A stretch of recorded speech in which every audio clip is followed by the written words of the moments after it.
Have you ever stopped to think that some seemingly harmless words and attitudes may be destroying your spiritual life without you realizing it? Imagine living trapped in invisible chains, carrying curses that were cast upon you, and even worse, perhaps you yourself opened these doors. Today I will reveal a truth that many ignore: how words, objects, and everyday habits can give evil a leg to stand in your life. I was a witch, and I knew these spiritual strategies firsthand, but something happened, something that changed everything. Stay with me until the end of this video, because what I'm about to tell you will not only open your eyes, but it will also teach you how to protect yourself and experience true transformation. You don't want to miss this. My name is Michael Graves, and I was a witch for many years. During that time, I was immersed in rituals, pacts, and spiritual work that, for many, are just horror stories. But I lived it, and what I did went far beyond simple spells. Magic for me was a way to assert myself, to feel powerful, and to fulfill my desires, even if it cost other people suffering. And, at first, I didn't see the harm in it. On the contrary, it seemed to give me control, power, and influence. I could manipulate situations, get what I wanted, and even bring down those who got in my way. That's how I was drawn to this path, the promise of having whatever I wanted, of making my dreams come true, even if it meant hurting someone. At first, it seemed like a power play, but as I delved deeper, it became an endless abyss, and the deeper I went, the harder it was to get out. What started as curiosity turned into a cycle of dependence, where each ritual trapped me tighter and tighter. And it was only from within this abyss that I began to see things that no one on the outside could understand. With each passing day, I found myself more involved in pacts and rituals that became increasingly dark. At first, they were just simple requests, material things, influence, quick answers. But then the requests became darker: revenge, destruction of relationships, financial blockades for those who stood in my way. I didn't care about the consequences. The idea of having absolute power over situations blinded me to what was really going on behind the spiritual scenes. Little by little, I discovered something frightening. Those practices were not just symbolic, they opened doors, real spiritual doors that allowed dark forces to enter people's lives. And these forces didn't come to play. They settled in specific areas of life, like diseases that spread silently. I myself participated in rituals in which we invoked spirits to destroy families, cause bankruptcies, generate conflicts, and even cause illness. And the worst part, many of these doors were opened by the people themselves, without them even knowing it. I began to realize that certain actions, which seemed completely harmless, were gigantic loopholes for these spiritual forces to act. In the occult, we used this on purpose. We wanted people to connect with these objects and practices to open spiritual legalities. Want an example? Words uttered in moments of anger. Have you ever stopped to think about the power they have? During rituals, we learn that curses can be cast simply by speaking. When someone says in a moment of anger, "You will never be happy," or "Your life is ruined," that is not just a rant. It is a decree in the spiritual world. And that creates a bond, a legality. And that's not all. Objects that many consider harmless are also points of contact. In the occult, we use amulets, talismans, crystals. They are consecrated in rituals, and when someone carries them, it is as if they are signing an invitation for those forces to enter their lives. They look beautiful. They are sold as items of protection or luck, but in reality, they are spiritual marks, doors that open and allow evil spirits to enter and remain. And once inside, they do not leave easily. It wasn't until I was inside, immersed in this world, that I understood the true purpose. It wasn't just about fulfilling wishes or having power. The true purpose was destroy lives. Every door opened, every legality granted, every word thrown with hatred or spite, allowed evil to gain access to the most sensitive areas of a person's life. And once these forces entered, they began to undermine everything: relationships, health, finances, inner peace. Nothing was left intact. I've seen this happen countless times: families being destroyed, people losing everything, dreams being completely ruined, and all of this because of loopholes that, for many, go completely unnoticed. Can you imagine how many times you yourself may have opened these doors without even knowing it? Words thrown in the heat of the moment, objects that you keep at home, practices that you consider simple fun, All of this can be spiritually tying you down, allowing dark forces to settle in your life and begin to destroy everything around you. If you are beginning to see that there may be more behind your difficulties, that these doors may be open in areas of your life, I invite you to subscribe to the channel right now. Here, I will show you how to identify each loophole, each spiritual legality that may be preventing you from moving forward, and most importantly, how to close these doors once and for all. Subscribe and turn on notifications, because what I am going to reveal now is something that the devil does not want you to know. Since I was very young, I was raised in an environment deeply marked by mysticism and superstition. For my mother, the future was something that needed to be unraveled, known before it happened. I remember well the frequent trips to the neighborhood fortune teller. I would hold her hand as we climbed those old steps that creaked with every step. The smell of incense would already fill the place before we even reached the door. The old lady, with deep eyes and wrinkled hands, would always welcome us with a look that seemed to pierce our soul. My mother believed that those cards had the power to reveal what was to come, and I, still a child, watched with a mixture of fear and fascination. It wasn't just that. My mother was completely confident that her marriage to my father had only happened because their signs were compatible. She told me that before even agreeing to get married, she consulted astrological charts to make sure the stars were aligned. If they were incompatible, according to her, the relationship would be doomed to failure. She guided herself by horoscopes, read weekly forecasts in the newspapers, and even used energetic stones to attract good vibrations to the home. For her, destiny was written, and the way to have control over it was to consult these practices. In addition to consultations and horoscopes, my mother also believed in amulets. I remember a keychain, shaped like a four-leaf clover that she carried in her purse.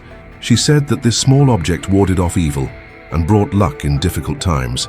I thought it was beautiful. After all, it was just a clover, a simple piece of metal. But for her, it was spiritual protection, and it didn't stop there. My mother had the habit of lighting candles on certain days of the month, doing spells to open paths, and in her own way, she spoke to God through repetitive prayers, always the same phrases, every day. It was almost like a ritual. The words came out of her mouth in such a marked cadence that they seemed memorized.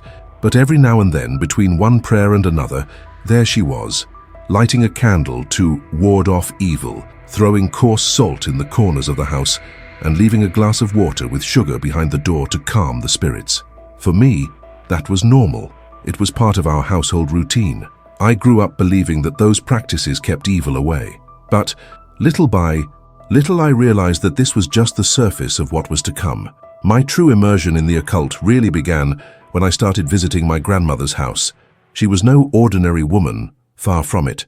She was a well-known witch, sought out by many to perform spiritual work. Her fame spread throughout the neighborhood, and even as a child, I noticed the reverence with which people treated her. I always visited my grandmother, but I was always intrigued by the decoration of the house. The room was dark, with bizarre images scattered on the walls and candles lit in every corner. The smell of burning herbs and the sound of whispers seemed to fill the room. I was just a curious boy, but that atmosphere frightened and attracted me at the same time. My grandmother told me that those images were of spirits of light, guardians who protected the family and granted the wishes of those who knew how to please them. I remember peeking through the doors, hidden as she performed her rituals. She would light black candles, pour liquids in circles drawn on the floor, and at times sacrifice small animals. The sight terrified me, but my grandmother would smile at me whenever she caught me peeking. "It's to please the spirits of light, my grandson," she would say with disturbing serenity. And so, little by little, that initial fear was replaced by a dark fascination. This was her routine, and in a way, I was being prepared to follow the same path. My grandmother once called me into her room. The room was filled with incense and images that stared back at me. She opened an old wooden box filled with symbols I didn't understand and took out an ancient necklace. It was made of a dark metal with a pendant in the shape of a circle, carved with runes and symbols unknown to me.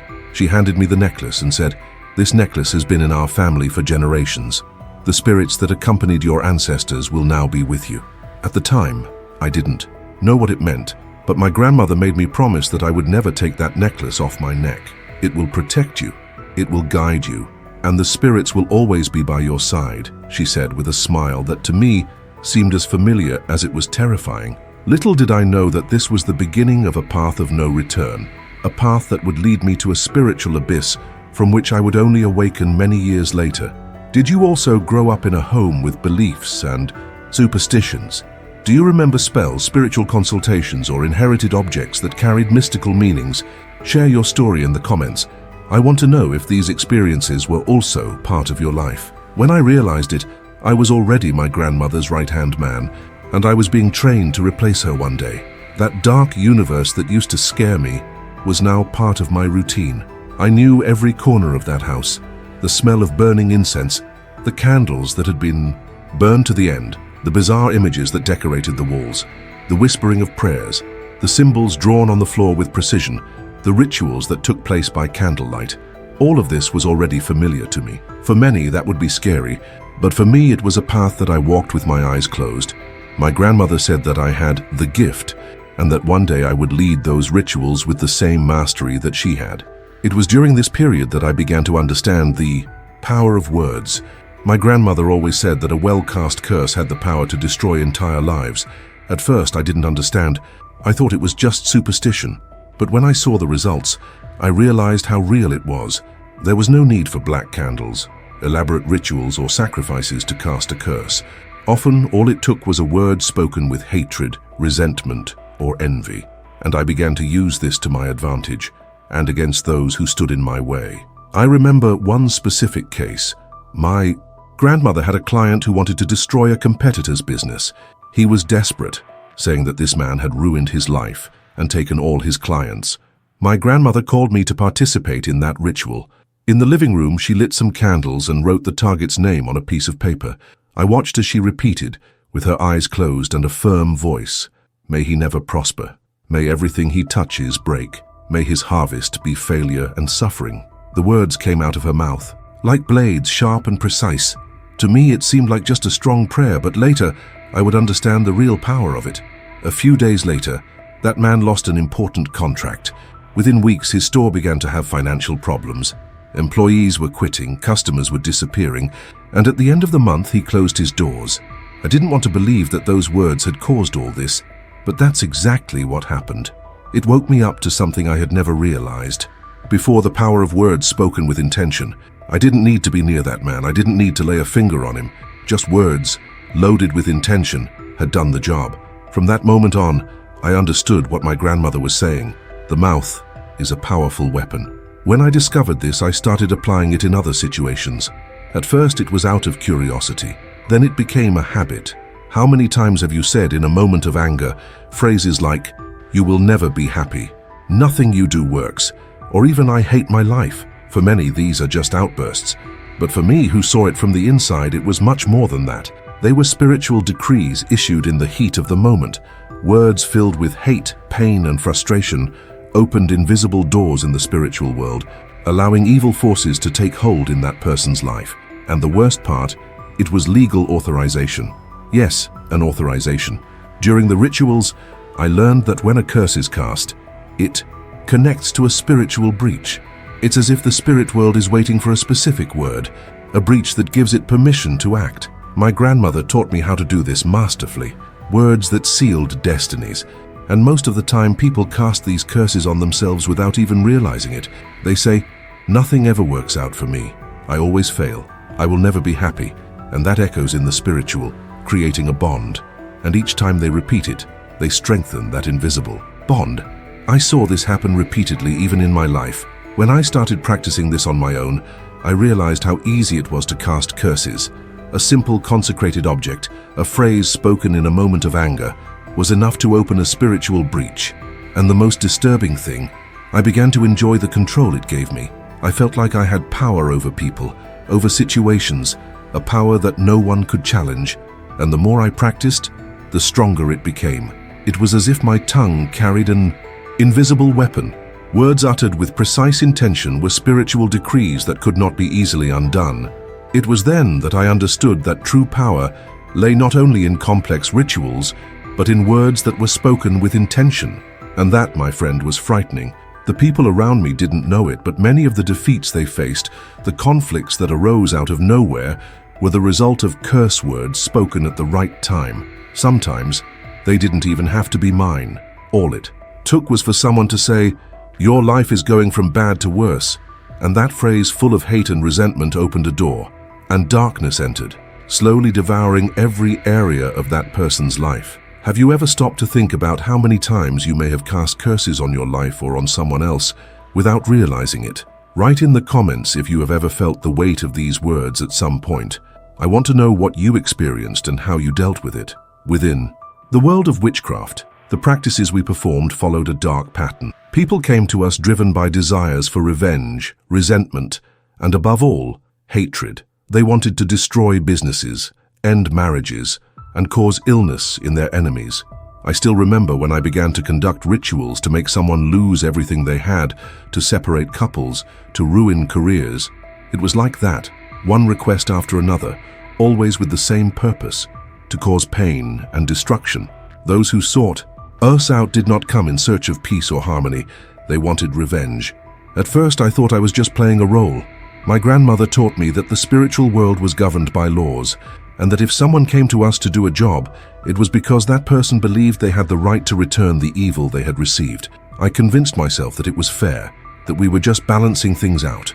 But I didn't know that evil, once released, not only finds its target, it also leaves a trail, a mark that sooner or later returns to its point of origin. The first few times I noticed this was subtle. I would wake up with a weight on my shoulders, a feeling of extreme tiredness, even without having made any physical effort. My dreams, which were previously peaceful, began to turn into nightmares. I would see faces I didn't recognize, figures passing by me, whispers that echoed in the silence of the early morning. At first, I thought it was just exhaustion, but over time, the attacks began to intensify.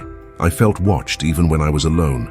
Objects would move around the house, doors would slam shut by themselves, shadows would cross the hallways. I tried to ignore it, believing it was just an impression, but the impressions became reality. There was one night in particular that marked the beginning of my torment. I had just performed a ritual for a client who wished the financial ruin of a competitor. The ritual was simple, involving personal objects, black candles, and specific invocations. Everything seemed to have gone according to plan. However, that same night, I woke up at 3 in the morning with a cold that seemed to cut through my skin. I looked up at the ceiling, and in one of the corners of the room, I saw a tall, motionless shadow watching me. My muscles froze, I could not move, I could not speak. The presence stood there, motionless, for a few seconds that seemed like an eternity, and then it disappeared, as if it had never been there. After that episode, the attacks became constant. Sometimes I would feel someone sitting next to my bed. The mattress would sink, I would feel the weight, but when I opened my eyes, there was nothing there. Objects began to break by themselves. Lights would flash for no reason. It was as if an invisible presence was with me, following me, watching every move. My nightmares became more intense. I saw myself falling into an endless abyss, surrounded by hands that tried to pull me even deeper. Every night was a struggle, and I would wake up exhausted, unable to explain what was happening. I realized that this wasn't just a figment of my imagination. It was a payback. Every job I did, every evil I cast upon someone, seemed to leave a spiritual trail within me. It was as if I was tied to every curse I pronounced, and this connection left me exposed, vulnerable, open to all the evil I helped spread. My grandmother had once warned me about the spiritual toll, but I ignored it. At that moment, I discovered the hard way what she meant. I tried to fight it. I tried to protect myself. I performed cleansing rituals. I made offerings. I looked for ways to shield myself from those presences, but nothing worked. It was as if I was marked, as if each ritual I performed only strengthened the bond between me and those shadows. I began to lose business. Relationships fell apart. Friends drifted away for no reason. It was as if a black fog hung over me, preventing anything good from remaining in my life. I was sinking into a cycle of destruction from which I could not escape. The reality was clear. The evil I helped spread was not limited to my clients. It came back to me like a spiritual echo that resonated in every corner of my life. It was as if I were carrying invisible chains, ties that bound me in a cycle of torment. And the more I did these works, the deeper the spiritual marks left on me. Have you ever felt that certain bad things happen in sequence, as if they were interconnected? Have you ever noticed any spiritual return at times in your life? Leave your story in the comments. Sometimes, what we ignore is exactly what holds us back. The attacks on my life continued.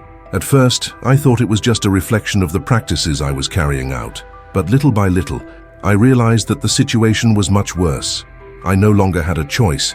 When I refused to do the work that was asked of me, I was severely punished. It was as if something was hunting me, an invisible force that pressed on my chest, suffocated my breathing, and brought a torment that words cannot describe. I tried to resist, to say no, but each refusal was an invitation to chaos. Doors would slam shut on their own in the house.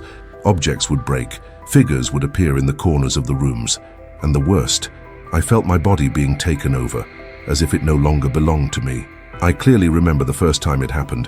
I had refused a separation. Job that had been commissioned by someone.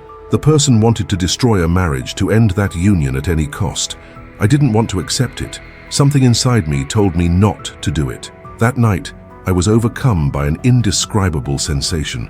My body was paralyzed. My muscles contracted so much that I couldn't even blink. Suddenly, everything went dark. They said I had been missing for 3 days. 3 days in which no one knew where I was. When I woke up, I was naked, in the middle of a forest surrounded by dead animals. There was blood on my body and my mouth tasted like iron. I didn't know if I had killed those animals myself. In fact, to this day, I don't know. My feet were covered in mud, my knees were bruised, and there were cuts on my arms. That was the first time I realized that I no longer had control over myself. After that episode, I returned home dazed. I walked for hours, barefoot, covered in dirt, without knowing what had happened to me. When I walked through the door, my grandmother was waiting for me, sitting in her rocking chair with a look of someone who already knew. She didn't ask where I was. She didn't show any surprise. She just said to me, "Next time, do what they ask." Those words echoed in my mind like a verdict. I was trapped. No matter what I did, there was no escape. I was a hostage, and obeying was the only way to ease the torment. Or so I thought. The following week, a young woman came to me. She wanted a job. She said there was someone getting in the way of her plans to be with the man she wanted. Her eyes were filled with anger, and I could feel that heavy energy fill the room as she spoke. During the conversation, something caught my attention. I saw chains that came out of her mouth as she spoke. They were black, thick, and seemed to wrap around her neck and hands. In that moment, I knew she wasn't alone. There was something there, using her words to manipulate me, to make sure the job got done. I knew that disobeying them would be worse. And despite myself, I agreed to the request. In that moment, I realized that I was no longer the master of my own actions. The days that followed were terrible. I no longer had control over what I did. It was as if my will had been erased, replaced by commands that I was forced to follow. Sometimes, I felt my body move on its own. My hands prepared the rituals, my mouth pronounced the words, and even when I tried to resist, something stronger took control. The feeling of being spiritually chained was suffocating. I saw the chains. They were there, invisible to the common eye, but real to me. I knew that if I disobeyed, the punishments would come, and every time I tried to say no, the attacks came back even stronger. If this story has ever touched something inside you, talk to Jesus right now. Ask him to take away all the legality you may have given to the enemy, even without realizing it. Talk to the Lord now. Pause this video right now and pray Psalm 91 with me. And if you feel the touch of the Lord Jesus there where you are, comment here and share your experience. I want to know if this prayer touched you. I continued on this path, trapped in spiritual chains, doing the work they asked of me, fulfilling each ritual, obeying each command, but even doing everything they wanted, peace never came. On the contrary, it seemed that with each ritual, with each surrender, I sank deeper into an endless pit. The nights became torturous. The spiritual attacks were constant, the nightmares unbearable. I felt watched, persecuted, and even though I tried to resist, the spiritual oppression returned even stronger. One of those nights, after being visited by spirits while I was sleeping, I woke up with my body completely aching. It was as if I had been beaten during the night. My arms ached, my legs could barely support me, and my head was throbbing. I couldn't understand what had happened, but the feeling of heaviness, of extreme tiredness, prevented me from even getting up. At that moment I cried, a deep cry, the cry of someone who couldn't take it anymore. I was exhausted, without strength, without hope.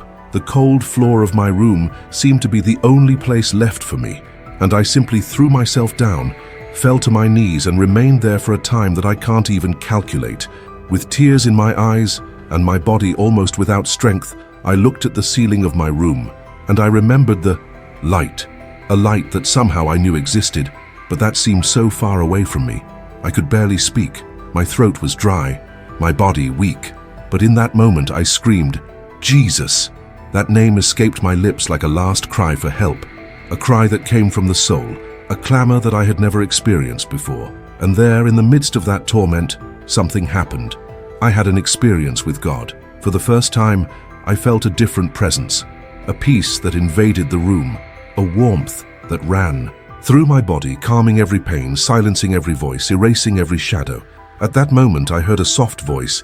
It was as if he was calling me. I said to him, I declare you today, Lord of my life. I give up everything that evil has given me to simply be your servant and have your peace in my life." The words came out of my mouth with a conviction I had never experienced before. And there, on that cold floor, with my body marked by the attacks, I felt chains breaking, a liberation that words cannot explain. The peace that I had sought so much in rituals, in pacts, in offerings, I found in a single name, Jesus. What about you? Have you experienced this peace that only Jesus can give? Share with me in the comments. I want to know if you have ever felt this powerful presence breaking chains and bringing relief to your life. Your testimony can help someone find this same light. After that night when I cried out to Jesus, my life was never the same. I abandoned the old practices. I left behind the pacts, the rituals, the offerings, and for the first time in years I experienced true peace. It was a peace that did not come from amulets, rituals, or false protections. It was a peace that flooded my heart in a way I had never felt before. I didn't need anyone to tell me how amazing God was, because I had truly known Him. I had my own testimony to tell, and I told it. I told those who wanted to hear it, and those who didn't. I needed to tell the world about what I had experienced, about God's power to transform even the worst of scenarios. The chains that held me back were broken. That spiritual oppression that was suffocating me disappeared, and I knew, deep down in my soul, that it hadn't been a ritual, it hadn't been a spell. It had been a real encounter with the Creator, something that no dark force could stop. I felt free, renewed, and this desire to speak to the world burned inside me, and it was then that God began to act in my family. They closely followed my suffering, saw the torments, the attacks, and they also witnessed the transformation. They knew how I was before, how destroyed I had become, but now they saw me standing up, renewed, with a sparkle in my eyes. My grandmother, the one who for years was known as Mother Elvira, the respected witch, the one who did spiritual work for dozens of people, she saw what God did in my life. At first, she resisted. She said that it was just a phase, that I would soon return to my old practices. But God is faithful, and He touched her heart. One day, my grandmother called me to talk. She looked into my eyes and said that she wanted to meet this Jesus who transformed my life. I didn't believe her right away. It was something I had wanted for years, but I never imagined I would see. We prayed together, and there, in the room where so many rituals had been performed, she gave her life to Jesus. From that day on, Mother Elvira ceased to exist. It was renamed Sister Mary, and instead of lighting candles for spirits, she would raise her hands to the sky and praise the name of the Lord. Now she is that lady who arrives at church with a smile on her face and gives the peace of the Lord to the brothers with joy. The same woman who once sacrificed animals in rituals now raises her hands and praises the God of life. And it didn't stop there. My mother, who for years carried amulets, read horoscopes, and performed spells for protection, was also touched by the transformation that God made in my life. She realized that she no longer needed those things to feel protected. Together, we got rid of the amulets, burned the spells, and destroyed the consecrated objects that carried spiritual legalities. It was the end of a cycle. Those objects, which for generations had been passed down as spiritual inheritance, no longer had power over our home. For the first time, I felt that the doors to hereditary curses were being closed one by one in the name of Jesus. Today, the one who shines in our home is the Holy Spirit of God, The shadows are gone, the torments have disappeared, and the peace that surpasses all understanding has taken over every corner of our home. God has saved and freed me and my family. What was once darkness is now light. What was torment is now peace. What was pain is now joy. And if someone asks me if God is real, I don't need to look for an answer. I have lived it. I have felt it. God not only saved me, He rescued my entire home. And today my family and I serve the Lord with gratitude, because only He has the power to free. If you've made it this far, I want to thank you for listening to this testimony. And I want to tell you something. If God can do this for me and my family, He can do it for you too. No matter how far you've come, no matter what you've been through, no matter what you think is beyond solution, for God, nothing is impossible.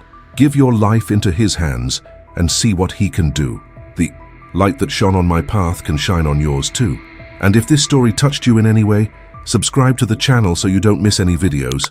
Click on the next video now and discover even more about how God can transform any life, no matter how destroyed it is. I'll see you there.